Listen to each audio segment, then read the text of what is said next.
Bonjour et bienvenue dans Le Bonheur me va si bien, le podcast pour les femmes qui souhaitent s'épanouir et construire une vie qui leur ressemble. Je m'appelle Audrey, je suis coach de vie certifiée, business mentor et fondatrice de Ma Cohérence. Ma vie, je l'ai créée et il n'y a rien de magique. Un pas après l'autre, j'ai avancé, testé, recommencé et j'ai fini par trouver ma cohérence, cet équilibre entre tous les domaines de ma vie. Aujourd'hui, je suis convaincue que nous avons toute la possibilité de trouver cette cohérence. Chacune, nous avons le pouvoir de créer une vie plus en harmonie avec nos valeurs, nos désirs, qui nous sommes profondément.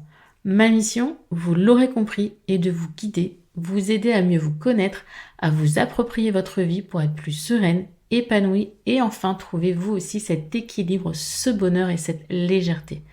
Pour cela, sur ce podcast, je vous livre chaque semaine des conseils, des outils et méthodes concrètes pour comprendre vos émotions, mettre en lumière vos qualités, oser être vous.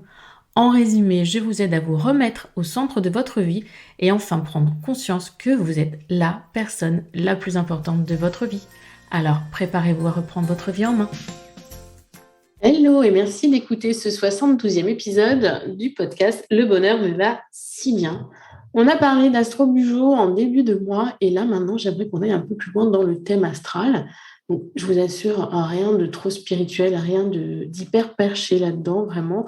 Vous pouvez écouter cet épisode même si vous êtes un petit peu pas trop séduite par ça, si vous n'y connaissez rien, puisqu'avec Hélène, de Hélène Moonchild, on va en fait vous expliquer en quoi connaître son thème astral, ou du moins une partie de son thème astral, peut vous aider dans votre développement personnel. Vous êtes toujours sur un podcast sur le développement personnel pour être plus épanouie, plus sereine, simplement vous. En fait, j'ai envie, voilà, tout ce que je vous apporte, c'est pour vous apprendre à être vous, à oser être vous, à vous affirmer, à vous ouvrir en fait à celle que vous êtes profondément et arrêter de vouloir vous formater à ce que les autres attendent de vous. Et du coup, connaître son thème astral, comme va vous le dire Hélène, c'est une piste. Donc, on va explorer ensemble cette piste dans cet épisode avec Hélène Moonchild, ex Salut les copines. Et vous allez voir qu'avec Hélène, on est réellement connectés, on est sur la même longueur d'onde, on partage les mêmes pensées, la même vision, entre guillemets, de la vie. Hélène part du thème astral, moi je pars de choses beaucoup plus terre à terre, d'outils beaucoup plus terre à terre, mais toutes les deux, on se rejoint et je vous donne rendez-vous pour la conclusion. Bonjour Hélène. Bonjour Audrey. Comment tu vas à l'autre bout de la planète? Ça va très bien. Ça va, les énergies sont pas mal fluctuantes en ce moment, parce que je passe par beaucoup d'introspection, mais en matière générale, ça va bien. Et toi? Oui. Ça va bien. Moi, c'est le début de l'été, c'est une saison que j'adore, parce que là, on enregistre, on est début juin, donc j'adore. Je suis bien, il y a du soleil. Toi, tu as le soleil toute l'année, puisque tu es à Tahiti actuellement, donc Je dirais qu'il y a plus de la pluie actuellement, on a mais c'est besoin très chez nous. agréable. Tu nous en envoies. Malgré tout, tu vois, on a.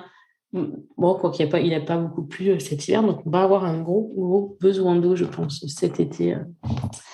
Mais bon, aujourd'hui, je ne t'ai pas invitée pour qu'on parle de météo à Tahiti ou en métropole. Je t'ai invitée pour parler de thème astral. Mais avant qu'on entame l'épisode, j'aimerais juste que tu te présentes, s'il te plaît, à notre audience. Donc, je m'appelle Hélène, je suis coach d'empouvoirment féminin, c'est-à-dire que j'aide les femmes à renouer avec leur pouvoir intérieur. Donc, en fait, je les aide à mieux se connaître, à renouer avec leur corps, à incarner leur corps, à retrouver leur vérité, à vraiment prendre conscience, voilà, qu'elles ont toutes les clés en elles pour mener une vie qui leur ressemble, plus alignée, plus consciente et surtout plus épanouie. Et c'est parce que je suis moi-même passée par ce chemin-là il y a quelques années en arrière que j'ai envie de proposer ça à un maximum de femmes parce que j'ai vu les changements énormes qu'il y avait eu sur ma vie et sur moi. Et voilà, je pense que ça ne peut que faire du bien à l'humanité en général que de cultiver son propre bonheur. Et comment je suis d'accord, mais tellement d'accord. Tu sais que quand je me suis lancée, j'avais beaucoup de mal, moi, à vendre, en fait. C'est aider et vendre. Enfin, je trouvais que c'était pas... Compatible. Et voilà, pas compatible. Et quand j'ai eu cette même vision que toi, en fait, en disant, OK, j'aide ces femmes à être mieux, en fait, avec elles, déjà, tout simplement, pour être mieux avec les autres. Et je me dis, ce n'est pas qu'une personne que j'aide, c'est beaucoup plus. Et si je veux multiplier cette aide le plus possible auprès des gens, ouais, et à un moment donné, il faut que je me fasse rémunérer. Et toi, c'est vraiment cette vision de ce que je fais, c'est plus grand que ce que je propose aujourd'hui, qui m'a aidée. Et c'est vrai, quand on reprend un petit peu le pouvoir sur soi, sur ses pensées, sur son corps, sur sa vie, ben après, on expanse et on sème des petites graines un peu partout et on fait du bien autour de soi. Complètement. Donc, ce n'est jamais que pour soi, même si c'est la base. Mais du moment qu'on commence à changer, en fait, on se rend compte qu'on inspire, sans forcément le vouloir au début, mais de plus en plus de gens autour de soi. Et on voit les changements aussi chez les personnes proches ou moins proches. Et c'est fou, c'est génial de voir toute cette énergie-là qui se propage. Exactement. Donc, on en vient au sujet de notre épisode, le thème astral. Alors, j'ai appris il n'y a pas très longtemps qu'on pouvait dire aussi thème natal. Et comme j'aime bien le faire, on va y aller à contre-pied. Qu'est-ce que n'est pas le thème astral pour toi? Alors, pour moi, un thème astral, d'abord, ce n'est pas de la prédiction. Il y en a qui l'utilisent comme tel, qui se servent de leur thème astral pour pouvoir prédire leur avenir, pour pouvoir anticiper des événements. C'est tout à fait possible. Moi, c'est pas un point de vue que j'aime adopter. J'aime plus l'adopter dans le sens inverse, c'est-à-dire interpréter des événements passés à la lumière de son thème astral. Mais en tout cas, voilà, ce n'est pas un outil de prédiction, ce n'est pas de la voyance, ce n'est pas non plus une fiche de route, hein, on va dire, préétablie. Le thème astral, selon moi, encore une fois, parce que les visions des astrologues dépendent de leur point de vue, pour moi, un thème astral n'est pas un chemin obligatoire à suivre pour s'accomplir. Je ne sais pas si j'ai le droit de dire ce que c'est. Mais si, mais je t'en prie, mais fais comme tu le sens. Comme ce n'est pas une feuille de route obligatoire, mais que ça donne beaucoup d'indices sur sa personnalité, je préfère le montrer comme un GPS potentiel, avec différents chemins, différentes potentialités à explorer, selon ce que l'on a envie d'explorer à l'instant T, selon ce que l'on a envie d'incarner au fil de sa vie. Mais aucun chemin n'est obligatoire. Aucune étoile ne doit être suivie aveuglément. J'aime bien. J'aime bien ce côté, ce n'est pas côté un peu prévoir l'avenir, mais au contraire, c'est un outil pour mieux se comprendre, peut-être mieux se connaître et trouver son chemin. C'est exactement ça. Ça permet de mieux se comprendre et en fait d'ouvrir le champ des possibles. J'ai trop longtemps cru moi-même et entendu qu'un thème astral, ça t'enfermait en fait dans une case. Par exemple, tu es lion, donc tu es comme ci, comme ça, comme ça. Sauf qu'en fait, je me suis rendu compte au fil de ma pratique que non, en étant lion, tu pouvais être facilement ceci, mais si tu voulais travailler sur cela, tu pouvais le devenir également. Donc, c'est juste un champ des possibles qui s'ouvre grâce à l'étude de son thème astral, mais rien n'est figé et personne ne doit rentrer dans une case. On peut tout être, on peut être tout ce que l'on désire être. C'est juste qu'il y a certaines habitudes, certains comportements, certaines capacités qui vont demander plus d'efforts et plus de travail sur soi. Mais rien n'est impossible et le thème astral met en lumière tous les trésors facilement puisables en soi, en fait. Oh, c'est beau ce que tu dis, j'adore. Je parle, moi, de pépites, par exemple. J'ai un abonnement Netflix, le cercle des pépites, en fait, où mon but, c'est vraiment de les aider à révéler la jolie pépite qui sommeille en elles, donc leur trésor intérieur. Donc, c'est exactement ce que tu me dis. Oui, ça Et du résonne coup, totalement. c'est ça. Comment toi, tu as découvert l'astro et comment tu as été, tu viens de dire, contre tout ce qu'on peut voir qui te plaisait pas, ce côté prédiction, ces cases, on est lion, ascendant, machin, ça veut dire qu'on est comme ça. Comment tu as trouvé la curiosité d'aller plus loin? Alors, tout d'abord, l'astrologie, je l'ai découverte vraiment par hasard. Je ne suis pas du tout née dans une famille très ouverte à ce genre de discipline. Donc, je n'ai pas du tout été élevée avec l'astrologie, même avec de la spiritualité en général. C'est vraiment quand j'ai fait mon burn-out en septembre 2020, je me suis retrouvée en reconversion professionnelle en n'ayant aucune idée de ce que je voulais faire de mon avenir. Voilà, je m'étais tellement impliquée dans mon métier, j'étais professeure des écoles pendant 3 ans, que je n'avais plus de passion, je ne savais plus ce que j'aimais faire, je n'avais aucune perspective d'avenir. Et donc, à ce moment-là, je me suis dit, tu sais que tu es cancer, voilà, c'est ton signe solaire. Qu'est-ce que ça peut dire sur toi? Effectivement, ça parlait du rapport aux enfants. Donc, c'est pour ça aussi, peut-être que j'ai été professeure des écoles, mais je me suis dit, il y a peut-être quelque chose à creuser. Il faudrait que je puisse aller plus loin. Donc, c'est là que j'ai acheté mon premier livre d'astrologie et c'était pour apprendre à lire son thème astral en autonomie. Et donc, en fait, j'ai étudié mon thème astral et je l'ai trifouillé dans tous les sens, je l'ai décortiqué. Et en fait, ça m'a appris énormément de choses sur moi que je n'aurais jamais cru aussi riches, en fait. Et donc, j'ai étendu mes recherches. Bon, après, je me suis entraînée aussi avec le thème astral de mes proches parce que c'est toujours sympa de le faire aussi aux personnes voilà, qui sont un petit peu curieuses. Mais j'ai étendu mes recherches et au final, j'ai pu révéler des choses en moi et vraiment comprendre pourquoi j'avais certaines aspirations depuis toujours, en fait. Pourquoi j'avais un attrait pour tel et tel domaine. Pourquoi je me sentais irrémédiablement attirée par un métier, par exemple. Mais d'un autre côté, quand je parlais des cases, il y avait aussi cette idée de mais j'ai pas envie d'être enfermée. J'ai pas non plus envie de ne faire que ce métier-là. C'est pas parce que mon thème astral m'indique que je peux avoir un domaine d'activité de prédilection que je ne veux m'investir que dans ce domaine-là. Et c'est petit à petit en sortant de ma zone de confort, en sortant de la zone de confort de mon thème astral, que j'ai découvert que je pouvais m'aligner aussi en faisant autre chose que ce que mon thème astral me disait.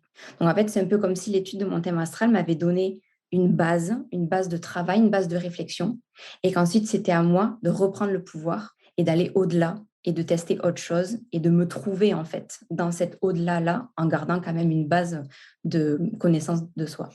Une jolie découverte, en fait. Pour toi, réellement, on l'a déjà dit à plusieurs reprises, mais en quoi, pour toi, par exemple, pour l'audience qui nous écoute, travailler, connaître son thème astral, c'est un outil de développement personnel, un outil de travail sur soi.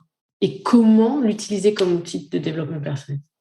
En fait, pour moi, le développement personnel, et je pense que tu seras d'accord avec moi, c'est tout part de soi, tout part du personnel, de la connaissance de soi. Pour moi, on ne peut pas réussir à créer une vie alignée si on n'a pas conscience de ce que l'on veut. Et pour avoir conscience de ce que l'on veut, il faut forcément se connaître. Et en fait, pour moi, voilà, le thème astral aide vraiment à se connaître autrement que sous le regard de la société, autrement qu'avec les injonctions, autrement qu'avec l'éducation aussi, parce que souvent on développe certains comportements qui sont dus à notre éducation, à ce que nos parents nous ont inculqué, à ce que les enseignants nous ont appris. Donc le thème astral, il y a vraiment cette idée de se voir avec un œil neuf, d'être dépouillé de toutes les influences extérieures que l'on a pu avoir tout au long de notre vie et de se découvrir autrement. Donc ça permet voilà, de se connaître de manière beaucoup plus neutre, avec un œil plus objectif, mais d'aller aussi beaucoup plus en profondeur. Et de répondre à des questions qui peuvent parfois sembler bêtes et faciles, mais rien que des questions comme de quoi ai-je besoin pour me sentir bien? On ne sait pas toujours comment y répondre. Et avec un thème astral, notamment par exemple avec le placement de la Lune, j'en parlerai après, mais ça peut donner de bons indices pour savoir de quoi on a besoin au quotidien, dans son environnement, pour chérir ses émotions, pour prendre soin de soi. Qu'est-ce qui peut faire du bien? Donc c'est pour ça voilà, que je pense vraiment que le thème astral peut être un bon outil de développement personnel. En tout cas, moi, c'est comme ça que je l'ai expérimenté, parce que ça pose un œil neuf sur soi et ça permet, encore une fois, de montrer la potentialité de toutes ces richesses afin de mieux les exploiter pour créer un avenir qui te ressemble le plus. Oh, j'adore. C'est un peu aussi, je sais pas si tu connais le design humain ou human design, Oui, qui a un des 3 outils de base, c'est l'astrologie.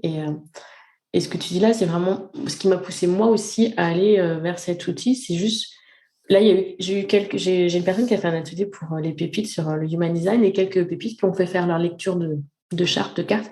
Et il y en a une qui m'a dit, mais tu vois, Audrey, maintenant je me comprends et je vais moins me poser la question, pourquoi je réagis comme ça, pourquoi si, tu sais, l'impression d'être différente. De toute façon, on est toutes différentes. Et le pire, c'est qu'on est toutes différentes, mais qu'on essaye toutes de rentrer dans un moule qui ne nous correspond pas. Donc, en fait, aucune de nous ne correspond réellement à ce moule. Donc, aucune de nous, tu vois. Et c'est vrai que de connaître un peu ce thème astral ou ce design humain, c'est se dire, mais en fait, c'est normal. Enfin, je suis, entre guillemets, je suis normale. Ok, je suis assez, je suis pas trop. Et puis, toutes ces pistes de réflexion derrière, une fois que tu as retiré ce côté, c'est normal, tu sais, ça tout, comme tu disais au début, le champ des possibles, ok, ça c'est normal. Et si je veux travailler du coup là-dessus, c'est normal, mais je peux le changer, je peux l'évoluer. Et ça, c'est magique en fait. Ouais, c'est totalement ça. Tu as bien résumé, voilà, de faire le parallèle aussi avec le design humain. C'est, ça reprend de toute façon un petit peu le même type de fonctionnement. Là où je veux juste préciser quelque chose, c'est que il faut faire attention quand on utilise l'astrologie comme outil de développement personnel de ne pas tomber dans la déresponsabilisation. C'est-à-dire que ça peut être assez facile de dire ah ben non, mais de toute façon, je ne peux pas changer, je ne peux pas aller mieux parce que je suis scorpion. Non. C'est mon cas. Je suis scorpion ascendant Capricorne. Oh, ascendant Capricorne comme moi. Bon, ben, c'est pour ça que le courant, il passe bien. C'est ça. Mais j'aime bien ce que tu viens de dire. Mais vas-y, continue parce que je suis tellement d'accord avec ça. Oui, c'était juste pour rajouter que la base de ce que je veux transmettre, c'est vraiment la reprise de pouvoir, en fait. Et pour reprendre son pouvoir sur sa vie afin de la transformer, il faut avoir conscience que l'on a le pouvoir de changer les choses. Donc, si on se sert de ces placements astro pour se convaincre que non, on n'a pas le pouvoir puisque on est tel signe et que ce tel signe, il a telle problématique et donc on est enfermé dedans, ben, c'est sûr qu'on ne pourra jamais aller là où nos rêves nous guident. Donc, c'est pour ça que je voulais préciser que l'astrologie n'est pas un outil de déresponsabilisation. Mais ça peut être assez tentant de s'enfermer dans ces nouveaux conditionnements-là au début.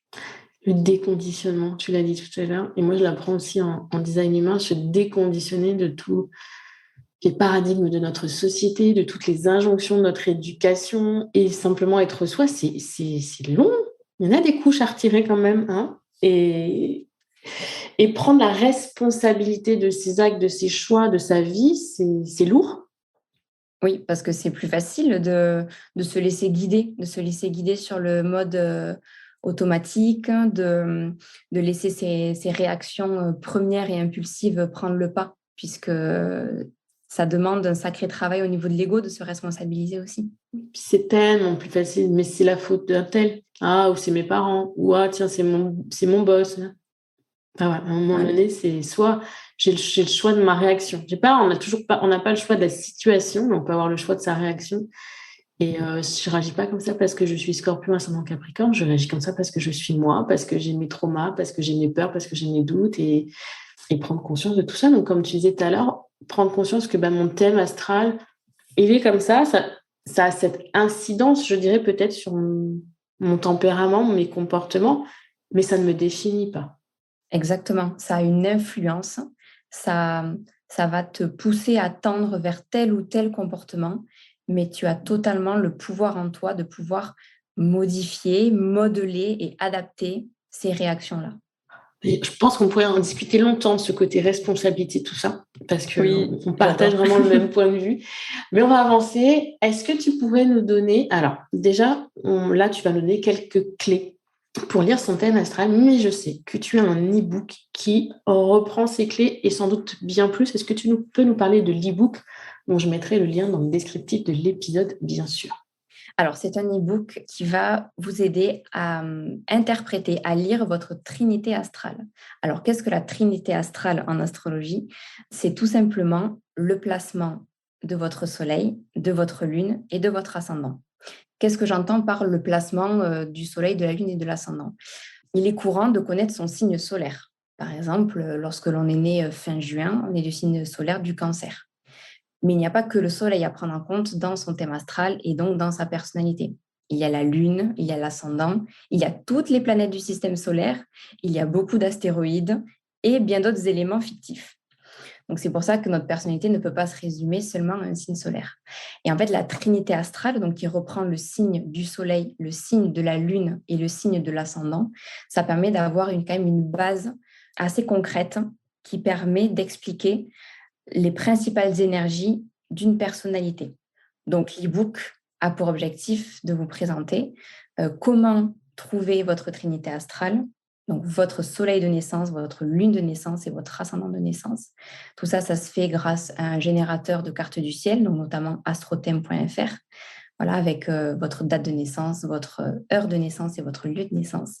Et ensuite, dans l'e-book, il y a une interprétation, une explication des 12 signes, donc vraiment de manière la plus cliché possible, pour essayer de capter leur archétype, essayer de comprendre leur essence un peu plus profonde. Je dis toujours qu'il faut aller au-delà de mes mots, au-delà de mes explications, pour vraiment comprendre quelles énergies se dégagent de ces signes-là et ensuite être capable de les interpréter selon si on a ce signe avec son soleil, avec sa lune ou avec son ascendant. J'ai de la chance que j'ai fait une formation énergétique là, il n'y a pas très longtemps où on a parlé d'astrologie. Donc là, ça va. Tu vois, je suis contente d'avoir fait ça juste avant parce que je maîtrise un petit peu ce que tu viens de me dire. On a vu le thème astral, on a été justement sur le site, on a vu, voilà, ça me parle un peu plus quand même. Et quelle serait donc la trinité à connaître pour commencer, mais quelles sont les autres clés pour toi pour appréhender cet outil de la manière la plus fluide possible, tu vois, la moins waouh, il y a tout ça à savoir, il y a tout ça, c'est quand tu parles d'astéroïdes et tout, ça fait un peu peur quand même, faut être honnête. Oui, ça fait peur. Je ne veux effrayer personne, mais oui, c'est un chantier, en fait, l'astrologie qui n'est jamais terminé. C'est très vaste, c'est très riche. Et en fait, même lorsque l'on a un petit peu terminé d'explorer tous les éléments qu'un type d'astrologie peut proposer, en fait, on se rend compte qu'il y a d'autres types d'astrologie. L'astrologie moderne, l'astrologie humaniste, l'astrologie sidérale, tropicale, karmique. Voilà, donc il y a plein de nouveaux éléments à pouvoir prendre en compte aussi. Il y a aussi d'autres types d'astrologie au niveau de la culture, l'astrologie védique, l'astrologie chinoise, l'astrologie amérindienne. Donc l'astrologie n'est jamais terminée. Et comme c'est un domaine qui est extrêmement riche, il ne faut pas se dire que l'on a tout ça à apprendre pour se connaître. On peut commencer avec la base, avec le plus simple, donc notamment la trinité astrale, et ensuite tout simplement pouvoir être capable d'interpréter, d'analyser les planètes que l'on appelle rapides de notre système solaire. Donc en fait, c'est tout simplement analyser la position de Mercure dans son thème astral, la position de Vénus et la position de Mars. Et déjà là, avec la Trinité plus ces trois planètes-là, ça fait une très bonne base de connaissance de soi. Et c'est à ce moment-là qu'on peut commencer à capter comment fonctionne une interprétation de thème astral. Ok, donc Trinité, Mercure, Vénus et Mars, et on est pas mal. Voilà, les interpréter en signes, donc en fonction du signe astrologique dans lequel ils tombent. Et on peut, pourquoi pas, étendre aux maisons. Je ne sais pas si je te perds avec les maisons. Ça va, c'est bon. Depuis la semaine dernière, ça va. Ça va. Tu m'as pas perdu. Mais oui, les maisons, effectivement. Et puis cet alignement, cette correspondance entre les opposés. Oui, on peut aussi. Alors, ça peut être un peu plus difficile à appréhender dès le début, mais en fonction de la facilité de compréhension et d'apprentissage, oui, c'est ce qu'on appelle les aspects. Donc, les aspects qui sont les relations entre les planètes. On va dire, est-ce qu'elles sont copines ou est-ce qu'elles sont ennemies? Ça permet aussi de savoir si on a des énergies qui fonctionnent plus ou moins bien ensemble ou si ça peut être un peu plus difficile de les faire se coordonner dans notre personnalité. Ok, donc est-ce que tu peux récapituler, s'il te plaît, les clés pour débuter et comprendre son thème? Donc, si vous voulez lire en toute autonomie votre thème astral, ce que je vous conseille, c'est d'abord de regarder dans quel signe votre soleil tombe. Ça, c'est sûrement quelque chose que vous connaissez déjà. Mais aussi le signe de votre lune dans lequel elle tombe. Ensuite, il y a également le signe de l'ascendant, qui là dépend uniquement du lieu et de l'heure de naissance. Donc, c'est extrêmement précis. L'ascendant change toutes les heures. Donc, ça donne quand même des indications un peu plus précises. Une fois que vous avez lu votre trinité astrale, donc Soleil, Lune, Ascendant en signe, on peut passer aux trois autres planètes rapides du système solaire. Mercure, Vénus et Mars. Tout ça, toujours commencer par les lire en fonction du signe astrologique dans lequel elles tombent. Et une fois que vous avez bien compris l'influence du signe astrologique sur ces planètes et donc sur votre personnalité, vous pouvez étendre leur interprétation avec les maisons dans lesquelles ces planètes et ces placements tombent. Les maisons qui représentent des domaines de votre vie dans lesquels ces planètes s'expriment et s'épanouissent le plus facilement. Parce que là, si je reprends, donc, tu me dis donc la Trinité plus les trois planètes, ça fait 6. Ça veut dire que là, contrairement à, tu sais, moi je suis Scorpion, ascendant Capricorne, je suis Scorpion, ascendant Capricorne, ça veut dire que je peux avoir 6 signes différents. Totalement. Ou pas. Mais je veux dire, comme quoi, on n'est pas défini que par son signe solaire, mais on peut avoir toute cette multiplicité des 12 signes un peu en nous à chaque. En fait, tu vois ce que je veux dire? C'est pas. En fait, les 12 signes représentent 12 archétypes Et ces archétypes, on les incarne forcément tous à différents moments de notre vie et dans différents domaines de notre vie. Donc, même si il y a des signes qui n'ont pas de planète, donc par exemple, s'il y a un signe dans votre thème astral qui n'a ni le soleil, ni la lune, ni l'ascendant, ni même Pluton, rien, ce signe tombe forcément dans une maison. Ça, c'est obligatoire. Donc, ça veut dire que les énergies, l'influence de ce signe prendra effet dans le domaine de vie associé à la maison. Donc, c'est pour ça qu'on a forcément les 12 signes en nous. C'est pour ça que ça ne sert à rien de s'enfermer dans une case, parce que nous avons tout ce panel de potentiel-là. C'est juste que s'il y a des planètes dans un signe, ben, ces signes vont pouvoir être plus facilement mis en avant, mis en lumière. Voilà, tout est clair. Mais ça ne veut pas dire qu'il n'y a pas d'autres influences. Et quand, au début de notre exploration de l'astrologie, on croit que nous sommes seulement régis par notre signe solaire, et qu'en lisant des définitions de notre signe solaire, on ne se retrouve pas au niveau de nos émotions, on se dit oui, ça me parle, mais bon, je ne réagis pas comme ça, non, j'ai pas trop envie de ça. Mais en fait, tout simplement parce qu'il y a d'autres planètes et d'autres signes qui viennent expliquer pourquoi vous avez plutôt telles émotions, plutôt telles aspirations, plutôt telle peur, etc., etc. Et là, tout va tout de suite, tout s'éclaire. Tout s'éclaire et ça permet, même si ça ne permet pas de répondre à toutes les questions existentielles de la vie, ça permet d'avoir une très bonne base de réflexion qu'il faut creuser. Voilà, c'est une lecture de thème astral, ça ne se fait pas en une fois, ça s'étudie tout au long d'une vie, en fonction des événements, en fonction de ce que l'on est capable de voir ou non, parce que quand on l'étudie soi-même, on a quand même un point de vue très subjectif, donc il y a certaines choses que l'on n'a pas envie de voir ou que l'on n'est pas prêt et prête à voir. Donc c'est pour ça que c'est un support que l'on étudie tout au long d'une vie. C'est sympa de le reprendre de temps en temps quand on en ressent le besoin pour y jeter un œil et creuser un petit peu plus grâce à des lectures diverses et variées. C'est ça. C'est comme tout travail sur soi. On n'est pas toujours prête à découvrir tout ce qu'on va découvrir. D'où l'intérêt parfois d'être accompagné, que ce soit seul, en groupe, tu vois, pour justement mettre le doigt sur cette petite chose là où nous, on n'aurait pas été parce que ça nous faisait peur, parce que ça nous faisait mal, alors qu'au final, c'est important pour juste se révéler à nous-mêmes. Complètement. Et là, par exemple, moi qui étudie mon thème astral depuis bientôt 2 ans, je sens aujourd'hui qu'avec mon point de vue subjectif, j'arrive à mes propres limites. Et donc, j'ai demandé à une copine astrologue de faire la lecture de mon thème astral pour pouvoir avoir un point de vue extérieur aussi. Donc, oui, de s'enlever le nez de soi-même, ça permet voilà, de pouvoir ouvrir d'autres portes déjà présentes, mais qu'on n'avait pas envie d'ouvrir toute seule. Exactement, mais comme... Oh là là, on va se revoir, Hélène, on va se revoir. On va pouvoir papoter longtemps, je pense, de tout ça. En tout cas, je te remercie pour toutes ces informations, ces clés, cette description et pour moi, une compréhension de ce qu'est un thème astral. Et je comprends, si tu veux, comme je m'intéresse au human design, forcément, ça va de pair.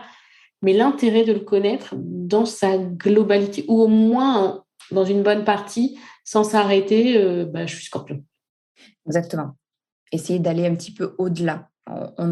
Ce serait dommage de n'être qu'une seule énergie, puisqu'autrement, il n'y aurait que 12 types d'êtres humains sur Terre.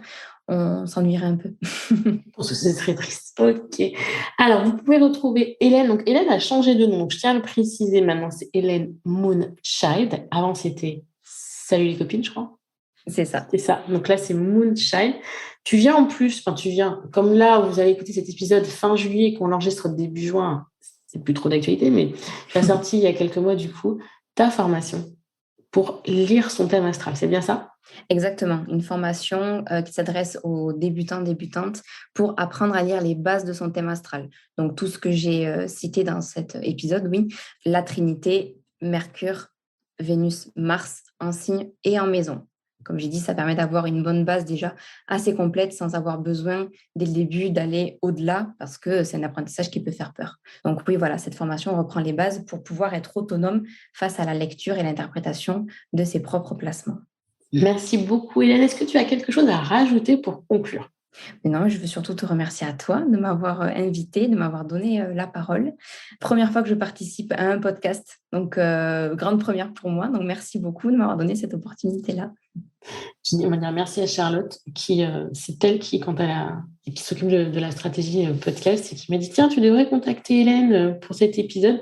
Et quand j'ai découvert ton compte, j'ai dit oui, c'est parfait, on va être sur la même longueur d'onde. C'est ça qui est important pour moi, d'échanger sur des sujets différents, mais avec des personnes qui partagent un peu les mêmes valeurs ou qui ont quand même, on va dire, les mêmes mots que moi, enfin la même façon de voir les choses que moi, parce que forcément, si j'étais face à quelqu'un qui disait que non, nous ne sommes pas responsables de nos vies, je pense que j'aurais du mal à garder ta douce voix. C'est ça.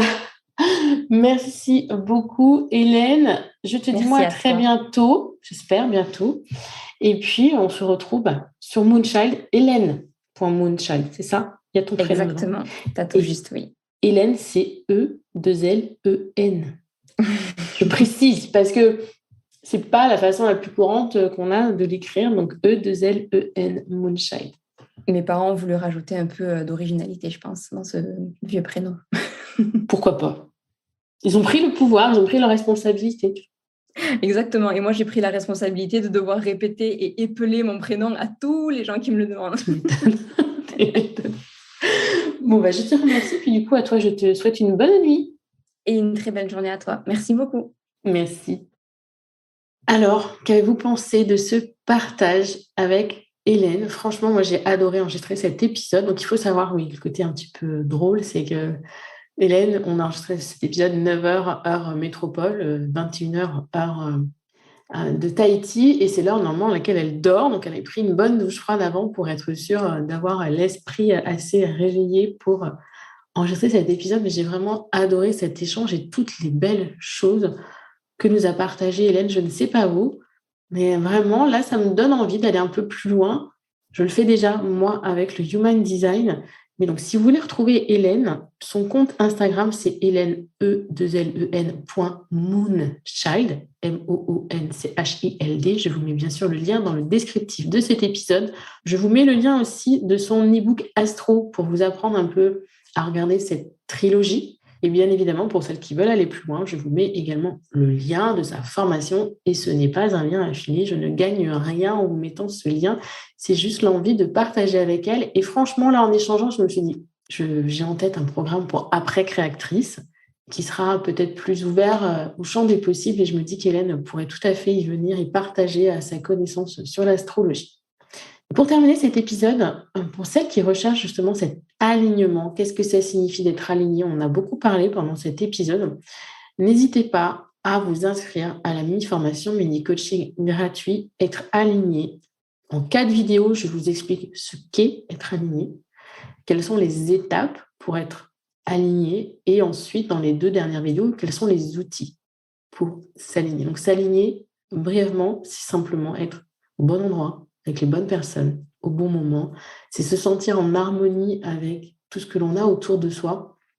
Et cette harmonie, cet alignement, cette cohérence, c'est pour ça que j'ai appelé mon business ma cohérence, sincèrement, ça n'a pas de prix. Quand vous avez trouvé ça, ce chemin, bien évidemment, c'est sinueux. Il y a des moments où vous perdez un petit peu l'alignement, mais vous apprenez à le retrouver.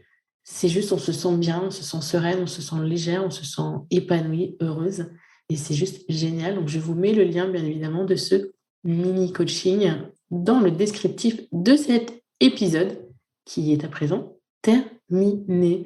Je vous dis donc à la semaine prochaine. Je vous souhaite une belle journée, une belle soirée, un bon week-end ou de belles vacances.